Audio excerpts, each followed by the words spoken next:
stand up and take the name. Okay. Chet, Bodin, Minnesota Department of Employment and Economic.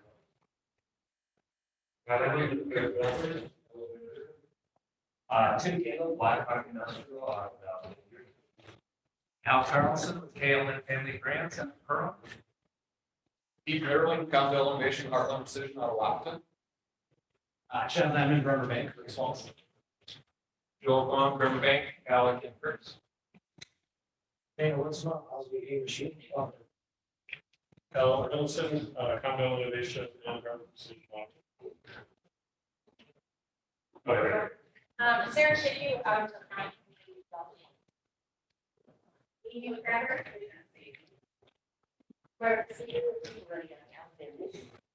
Hochgraber. Carlson here. I'm Ellen Anderson. I work at Alexandria Public Schools, the Transition Center. I work with schools 18 to 21. I'm Catherine Anderson. It's also schools that I'm the work design coordinator. Bill and Teresa Johnson, data project.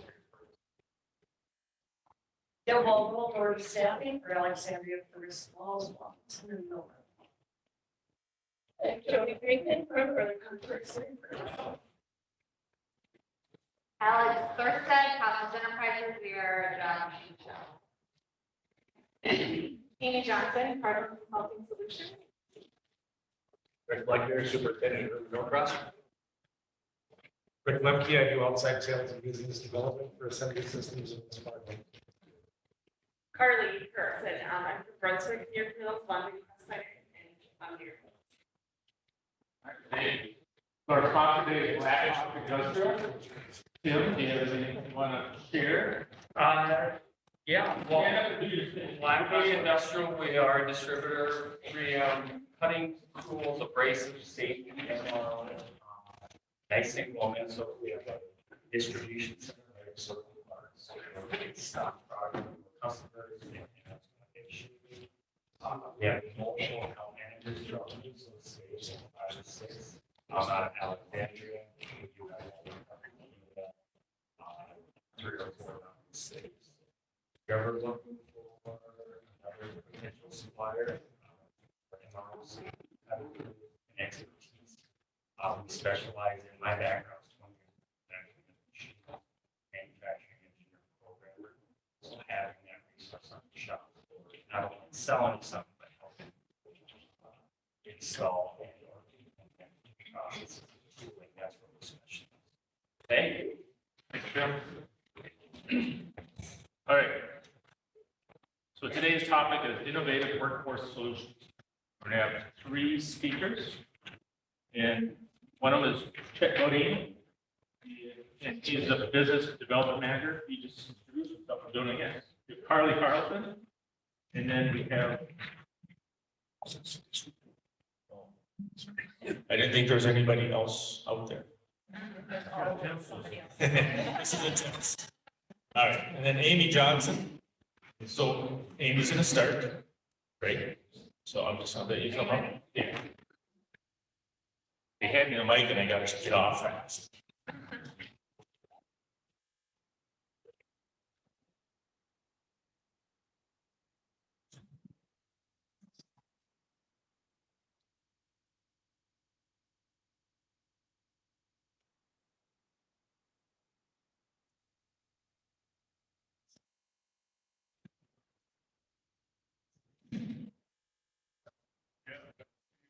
Good afternoon. My name is Amy Johnson. I'm the president of Cardinal Consulting Solutions, a workforce development agency that works with businesses to strengthen recruitment and retention strategies. So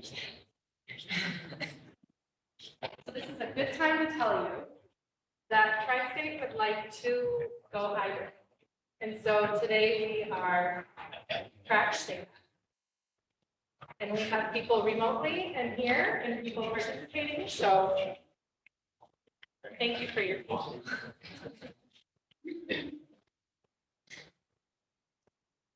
So that hybrid model is something to give options to others that maybe don't feel comfortable with COVID and everything going in person. What if we'll do it virtual? So for those of you that are hybrid, the reason for the pause is because we're figuring out the hybrid format. And by next time, we will have it down and be pros. All right, so last year, I received an inquiry from Carlye at Brunswick requesting support to create a diversity strategy for their New York Mills operation. Honestly, I hadn't focused on this work prior to her asking. What I did know is that DEI was a trending topic statewide, very important work, and something necessary to dive into, given the workforce climate and diverse populations continuing to grow throughout the tri-state region. For somebody that doesn't have lived experience outside of being in the female population, I will admit this is vulnerable work. I didn't grow up with a lot of diversity, and I grew up in the suburbs of Minneapolis. I don't have lived experience. I will never understand what it feels like to be a person of color. I will never understand what it feels like to be Indigenous. I do not understand what it's like to live with a disability, but I know people who do, and I do this work for them and the growing diverse population throughout our region. With the help of Minnesota DEED, Quick, who you'll hear more about later, and M-State, I was able to immediately grow my network of diversity, equity, and inclusion professionals. I've met some incredible people that are passionate about this work and willing to help others succeed in it. You all also have the opportunity to connect with these professionals. I recognize the importance of doing this work. If we join forces to do this work together, we have a better chance to succeed at creating inclusive workforces. The very first thing that I needed to do was create a foundation for my research. This was simply understanding the work and defining the words. And is it equity or equality? Because I've seen it both ways, and the answer is equity. Equity means each individual or group of people is given the same resources or opportunities. Equality means each individual or group of people is given the same resources or opportunities. Equity recognizes that each person has different circumstances and allocates the exact resources and opportunities needed to reach an equal outcome. So what does diversity, equity, and inclusion mean? It's okay to ask this. I had to look it up because honestly, when you're in different conversations and this is a trending topic and it's new in some areas, we just don't have all of the answers. So to understand that foundation is important. Diversity is the presence of differences. The practice or quality of including or involving people from a range of different social and ethnic backgrounds and of different genders, sexual orientations, etc. Equity is the quality of being fair and impartial, giving everyone what they need to succeed. Inclusion, the practice or policy of providing equal access to opportunities and resources for people who might otherwise be excluded or marginalized. So questions for you. Do you have employees asking for religious accommodations right now? Are you offering incentives for veterans that work for you? Do you have bilingual employees that support employees that speak another language? If you answered yes to any of these questions, you've already started this work. The next step is identifying talent pools and learning how to create an inclusive workplace for all your current and future employees. Lastly, if you're doing this work or you have a desire to do this work, make sure that you're using your resources and working with Minnesota DEED to earn a designation badge. So with that, I'll turn it over to Carlye to hear how one of Tri-State's manufacturers has implemented DEI strategies.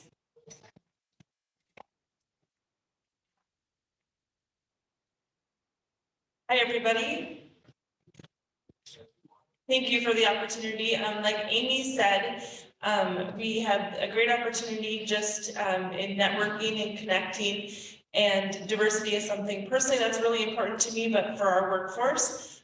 So it's been a great journey. We've gained a lot of partnership. A little bit about our organization. Most of you maybe know us by the brand of London Crestliner, the aluminum fishing boats. So we're located in New York Mills.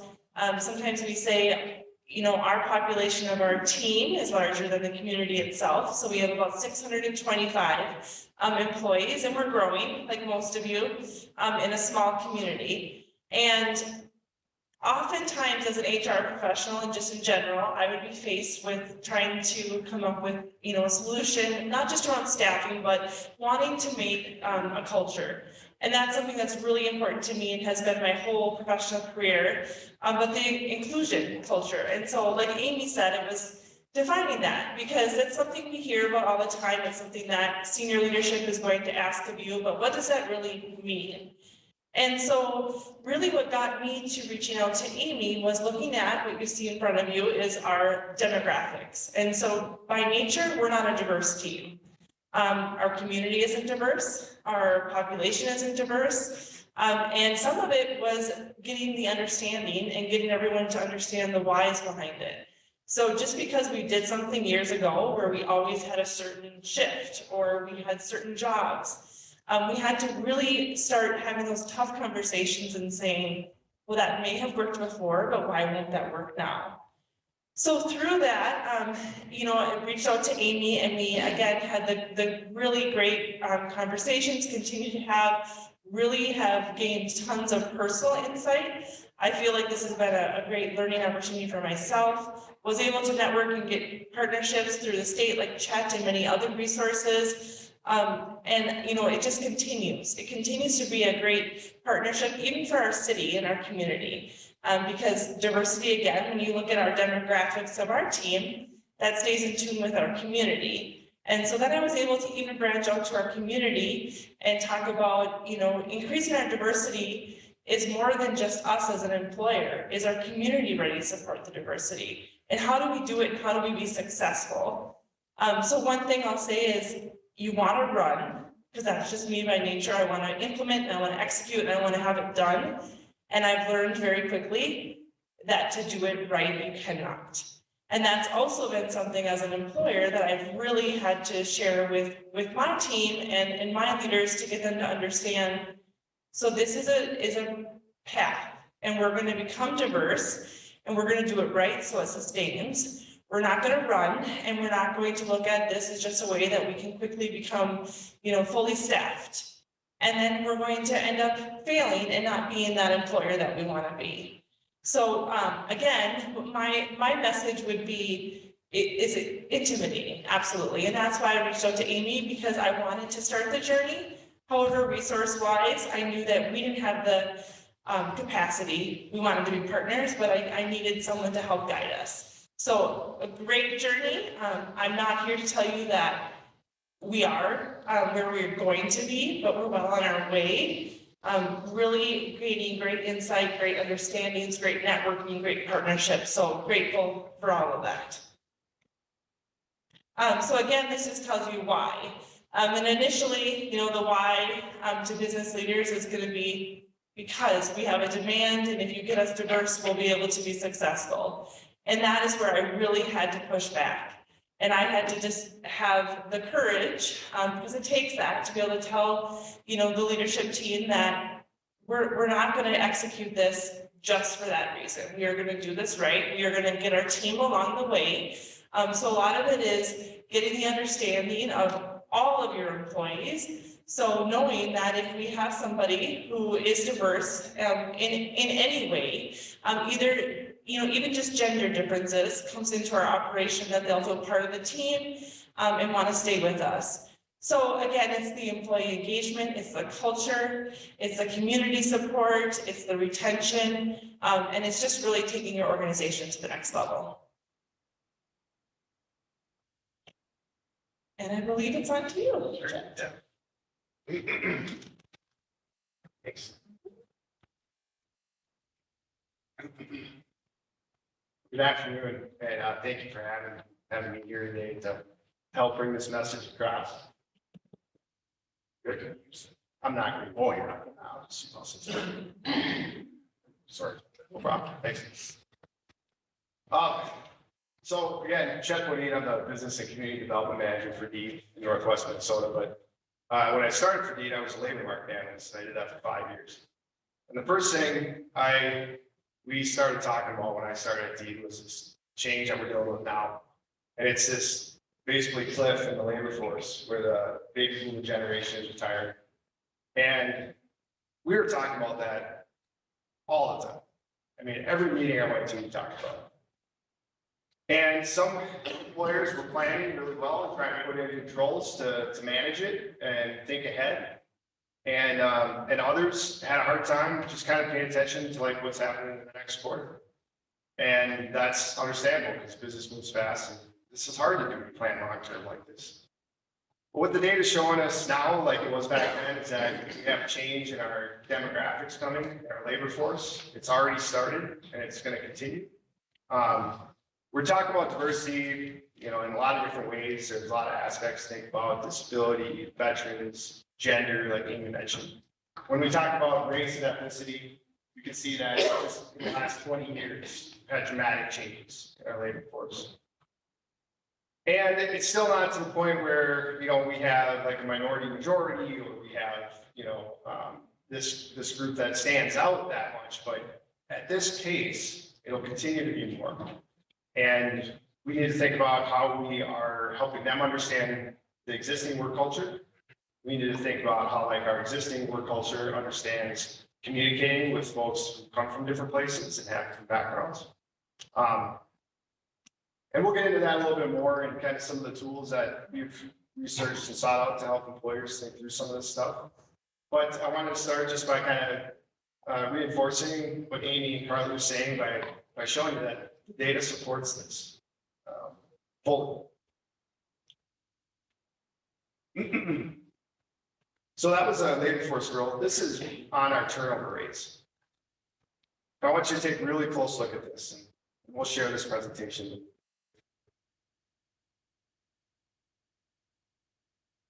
Hiring diversity is important, and we've talked a lot about that. I think when all this work started, we talked about let's hire more diversity. And probably that was because diversity is a little bit easier to measure, right? We can measure, how many folks we have from a different race or different culture, just based on their demographics. And so we've seen an improvement, in our region, Northwest Minnesota, in that way, and employers hiring more BIPOC or non-white workers. The other part of it, inclusion, or just sort of how do we develop the cultural competence to improve retention, that part is harder to measure. So I think there's been less focus on that, at least in the first, 20 years of this work. So I think this really points to that. And it says we need to start shifting this to not just hiring and those practices, but how do we improve retention and sustain what we learn?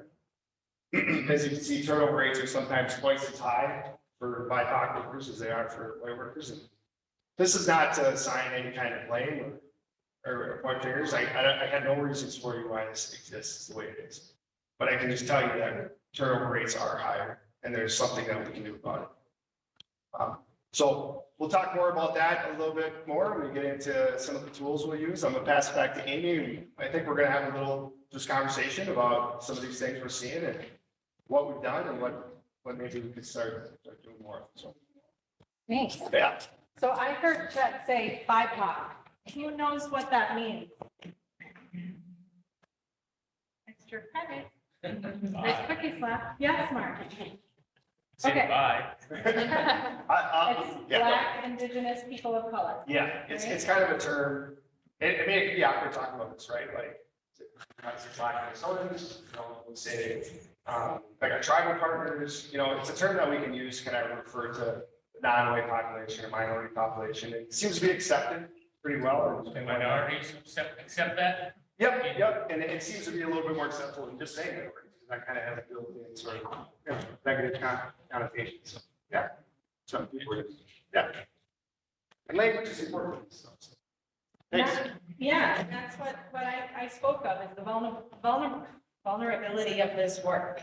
I was talking to Chet one day about, I don't feel like I'm worthy to talk about this or teach people. I'm a white female, what do I know? And so he virtually knocked me over the head, and he's like, Amy, exactly, how many people do you think are in your shoes? Oh, yeah, so I'm really happy to be speaking on this today, because I think that's one of the big barriers is vulnerability, and what if I say the wrong thing? Or I see this 4 different ways. I don't know what is the right way or the accepted way. But if we don't do it, then what? So you just have to, right, find our bravery and push forward, as Carlye was saying. So we're gonna have some quick roundtables. And we will start with this question. We'll have 2 questions, maybe 4 minutes, 5 minutes each, so we can get on to the Chet's presentation for IB. So the first question, now that you've kind of heard an overview of what DEI is, and think of that word cloud, if you really looked through that, it's more than BIPOC, it's diversity, it's our disability, individuals, all abilities, it's religious, it's veterans, it's all of us, right? So think about what strategies you have in place at your facility right now that you didn't even realize were considered inclusion. So you can talk amongst your table.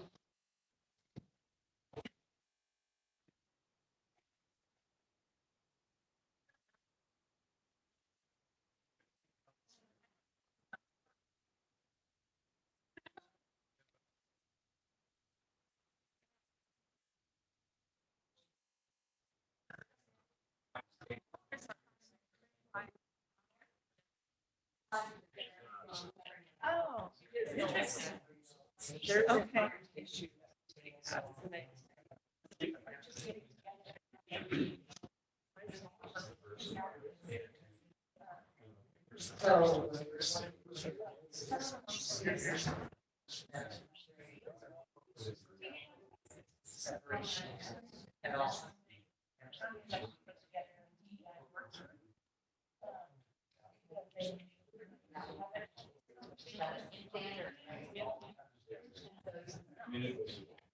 Yeah. Yes.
That's a state thing, yeah. Yeah. Trying to think it's,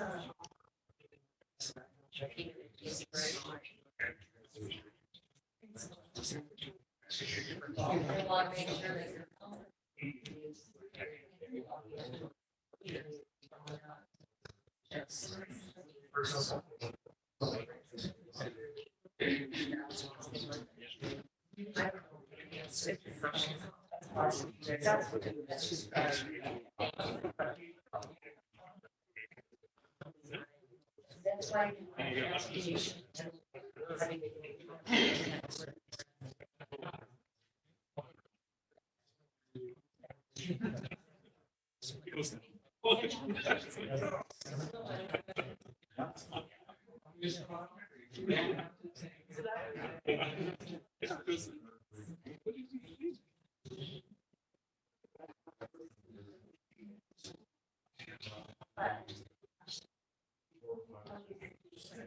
Expensive.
Biggest thing is restrictions. So we serve here, somebody has to can do, can't do, it's not in this place. Sitting in the job, staying in the shop. Just think of it.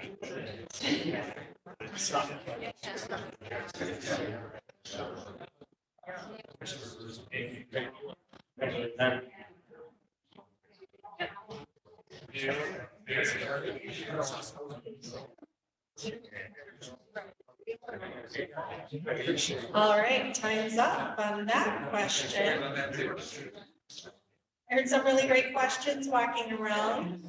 So we heard some great conversations while I was walking around. So let's segue this into our second and last question for your roundtables to talk about. Something that we talked about earlier is partnerships.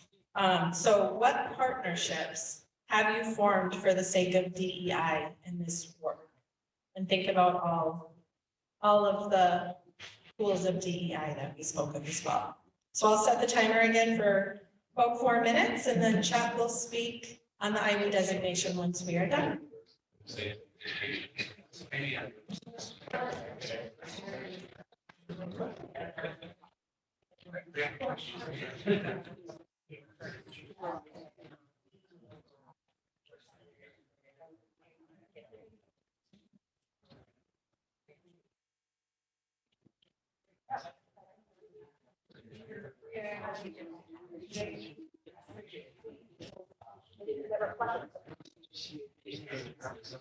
Yeah.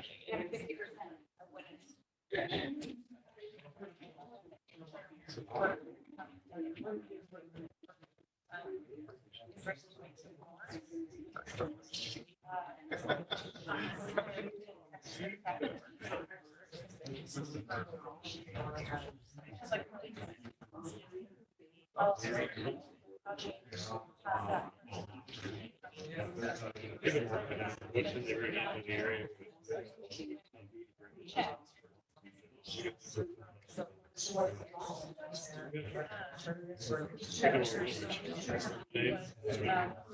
I understand.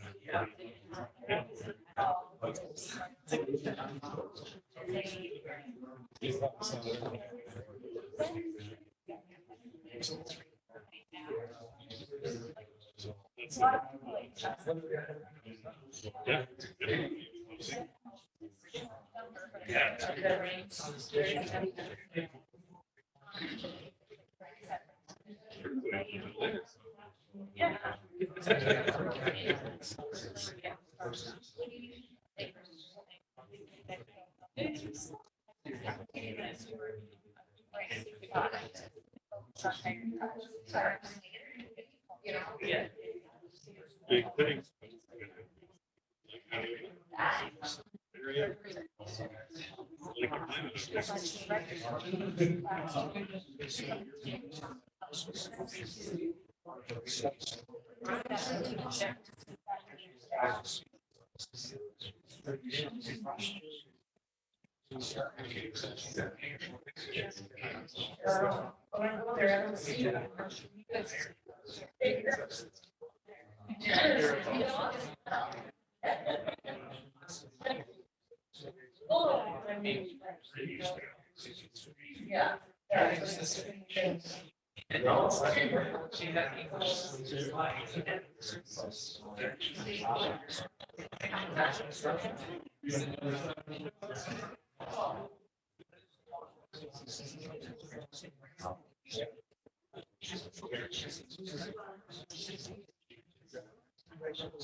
Okay, hopefully this is a good stopping point.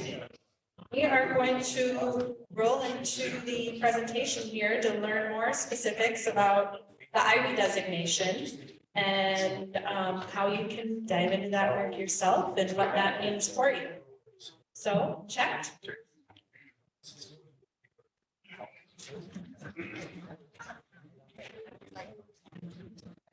Thank you. Chance to wrap up. You guys have a really good conversation. Wait a couple more minutes.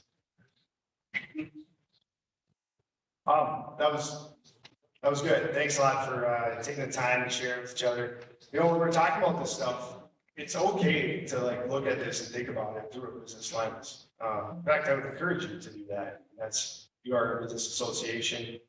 I just don't want you to think you have to shift and like, now I got to think about it through a political lens or personal lens.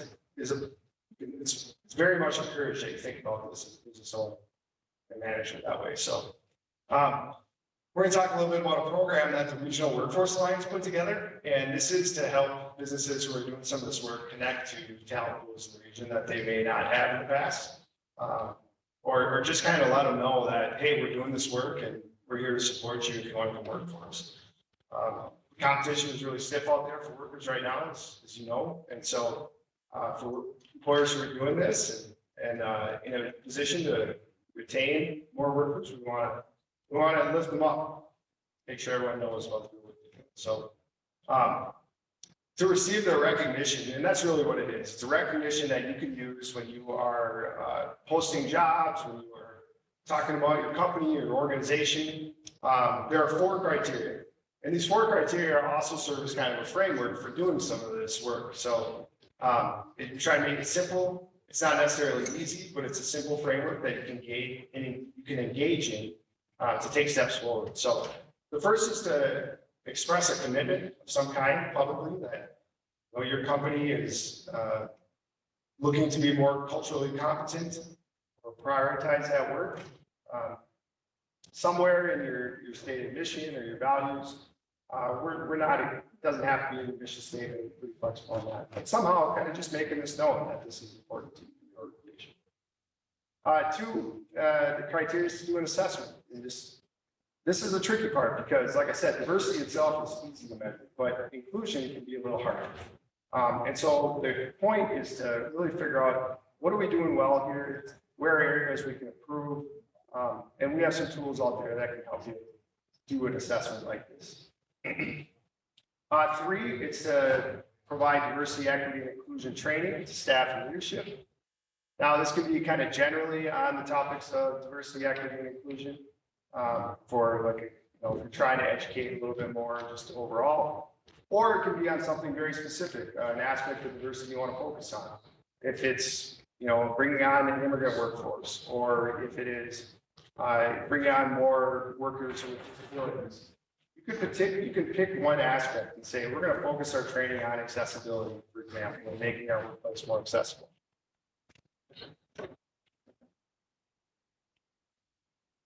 All right.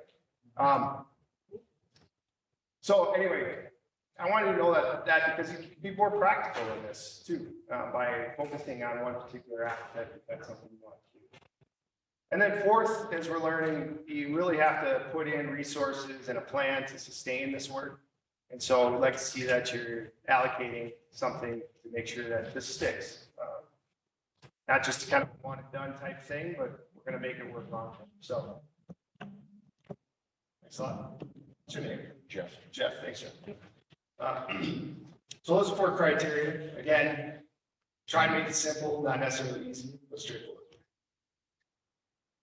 So I got a couple examples here on each of these criteria and how you can go about accomplishing them. We have a lot more online, but one way you can make a public statement is you can sign on to something called the CEO Action Pledge for Diversity and Inclusion. This was developed by PricewaterhouseCoopers a couple of years ago. There are thousands of CEOs across the country who now signed on to this. This way, you're not crafting an internal statement, or trying to run through the bureaucracy of doing all that. It's something that if your leadership feels it resonates with them, they can sign on to it. And it opens you up to a whole bunch of other resources on this website that you can use to implement other inclusive workforce practices. This is an example of the library resources that come with signing this pledge, being part of this group. As you can see, over 2,000 signatures. And then it's really a nice community of practice amongst employers who are trying to figure out what's my next step. It's hard to do this work by yourself. So having this group there to share your trials and tribulations along the way is really helpful. I spoke about the assessment piece a little bit, and this is a tool that some employers in the region are already using right now. It's called the Racial Equity Dividends Index. And this focuses on that aspect of diversity that is racial and ethnicity.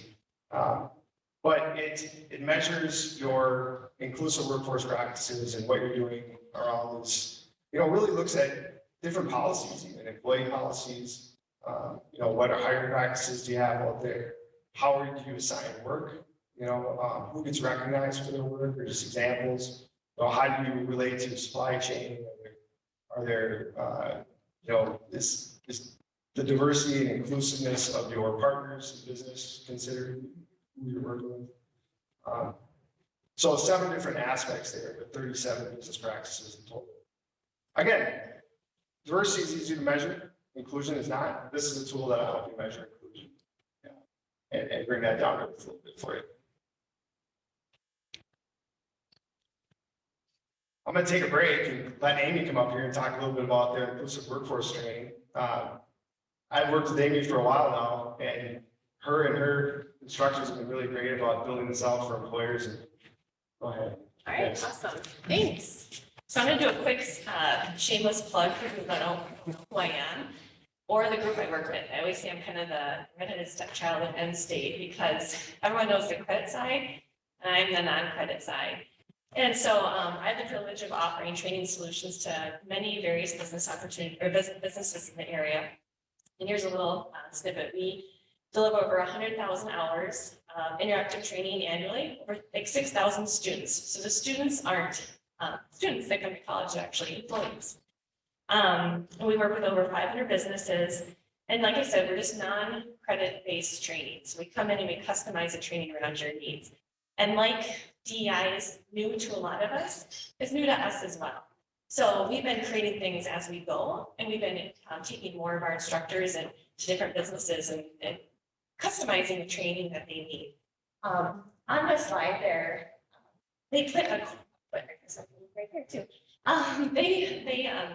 Amy and Chet did a great job just putting some basic outline together of what we've done for one organization, where part 1 was just the leadership and kind of recognizing and engaging their team on what leading a diverse work group is.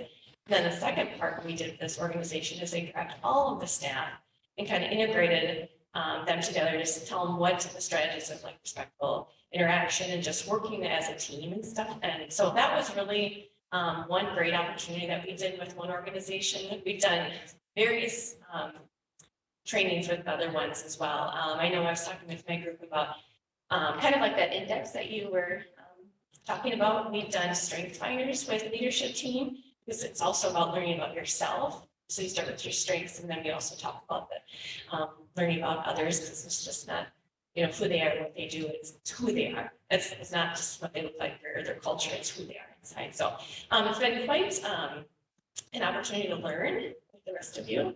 We're in the process of putting together more, I would say, training guidelines, because a lot of times organizations say, what do you do, and you know, what does this look like? And so we're always kind of trying to engage in like a brochure, and so we're trying to put together a little bit of more, here's some ideas, and then we talk about what your true needs are. So it's been a wonderful opportunity with Amy and Chet to work with businesses. I work with some of you guys on other training opportunities in the room, and it's been wonderful. So we're just here to help if there's something out there, whether it's DEI or, you know, well-being. So, Thank you. thank you. So I can tell you that, you know, when we first started this work, we were working with businesses and we're trying to put them together with training providers.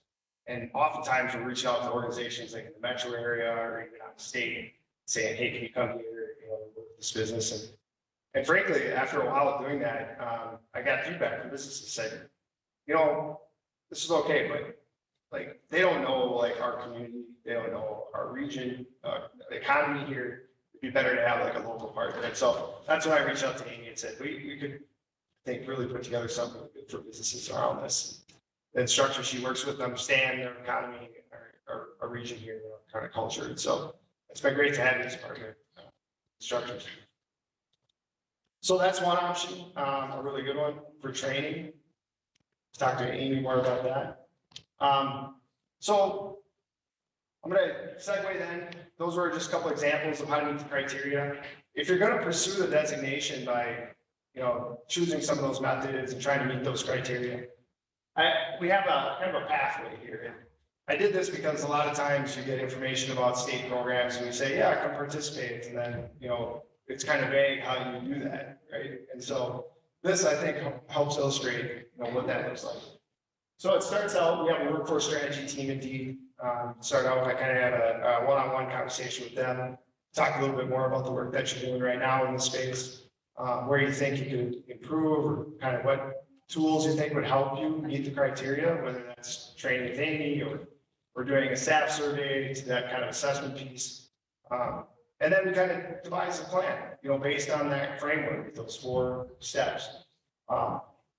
Then it's really, you know, you take that back to your organization and you have time to work on it. There's no set timetable. You don't have to meet any deadlines. It's really choosing the methods and working at the pace that you feel will add value in your organization. Right? So there's no prescribed methods. We don't say you have to do this by this time or anything like that. If you want to work with Amy, you should work with Amy. If you want to develop an internal staff survey to do an assessment, you should do that. There are lots of different ways to meet this criteria. Once you kind of get to a place where you feel like you're in a pretty good position to start reaching out to diverse talent pools and communities in the region, we have what are known as community workforce inclusion councils. And they are located throughout the region. We have 3 of them in Northwest Minnesota. And it's a group of diverse community members who have both a lived experience and they have a lot of technical know-how. So I primarily worked on the one in Brainerd, where we have the accessibility coordinator from Central Lakes College. We have the workforce director for Minnesota Chippewa Tribe. We have 2 women who own an interpreting service in the Tahoe County area that are really integrated with the immigrant community there. And they can provide feedback to businesses as they move forward on this path. They engage in these methods. And ideally, they build a relationship with those employers. Employers talk about the work they're doing, that resonates with the quick members. And then as you start to, be in a position or start to promote yourself as an inclusive employer, you have these talent pools you're connected to do that. So Quicks are a really great resource for that. Finally, you can apply and the actual recognition is approved by what's called the Regional Workforce Alliance. They meet once a quarter, but they really rely heavily on feedback from the Quicks to decide whether or not to approve that designation. Again, this is a little bit more about the Quicks. Again, they advise employers, they review applications, provide feedback. When they review them, it's not just totally subjective. They have an evaluation tool that's been developed by the University of Minnesota to help them come to decisions as a group, to provide feedback to businesses who are doing work. So a lot of thoughts been put into that. And then finally, they promote employers. They promote employers they engage with. And it can set you apart from competition. We're trying to reach these developing talent pools in the region. This is the scoring rubric. I just mentioned it a second ago. It's an evaluation tool that the Quicks use to evaluate applications as they come in. I won't get into the weeds too much, but I just want you to know that there's a process. This isn't just a company coming to this group and then it's solely subjective. There's a process in place for them to evaluate the business and the work they've done to meet the criteria. Again, here's, for the Brainerd area, the one I work down the line, this is who was represented at the Community Workforce Inclusion Council. You can see lots of aspects of diversity here.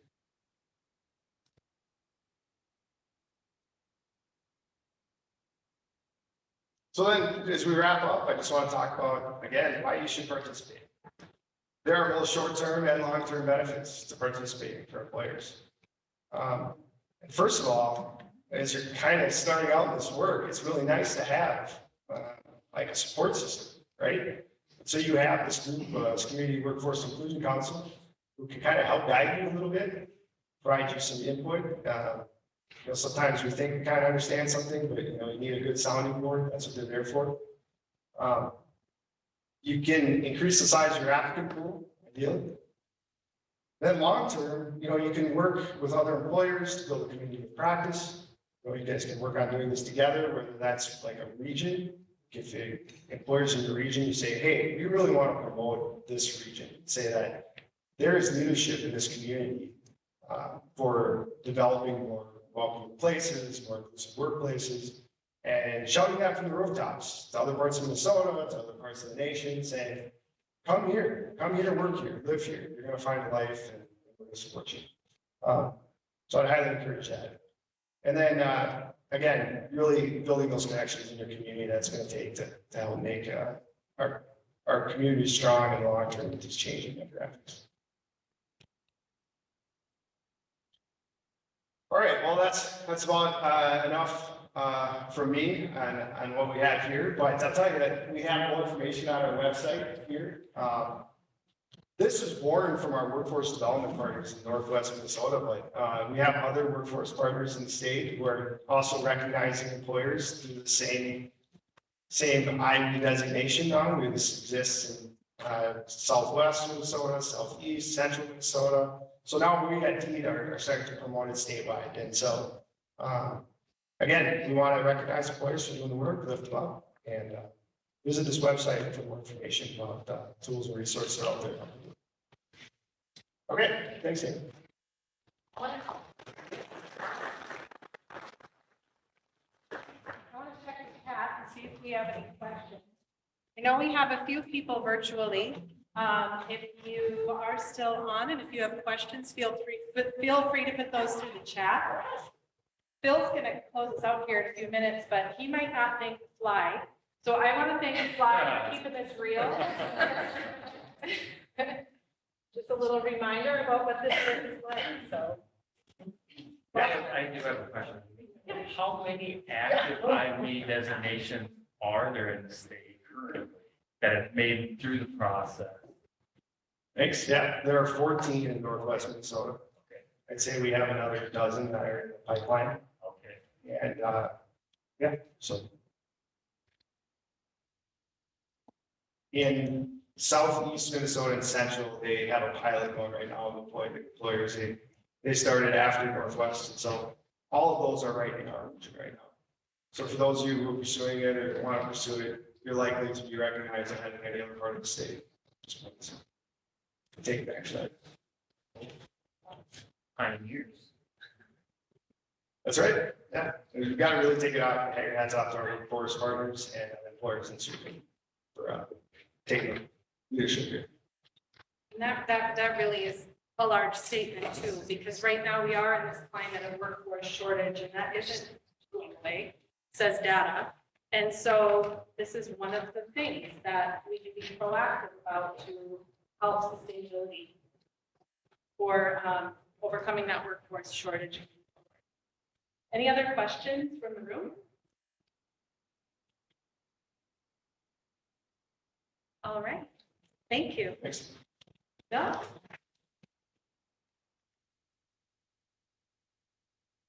You guys. Yep. All right. Yeah.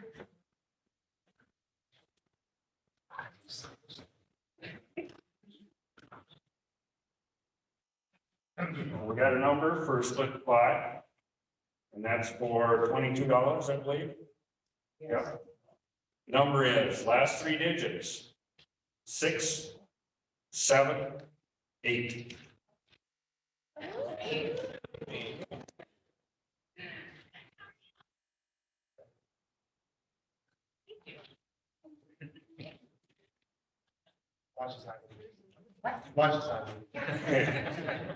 Okay, Mark had to leave early, so that leaves, we need to finish up.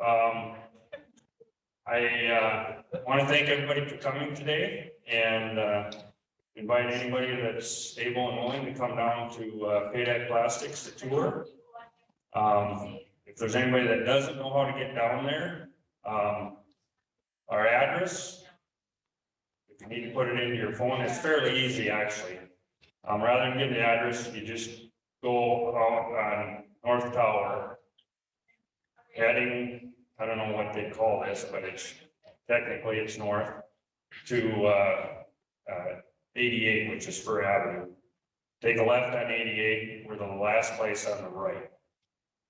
1928 West Fur is our actual address, but it's pretty easy to find. We came in the back way, but either way, if you're on 88 or on North Tower, and then take a left. I don't know what else, if there's anything more. I want to thank Amy and Chet, and I hope I got the name right, Carlye, Yes. for the presentation today. Oh, and, sorry. See, I knew I was going to forget something. I did not know Mark was leaving early, so I got it.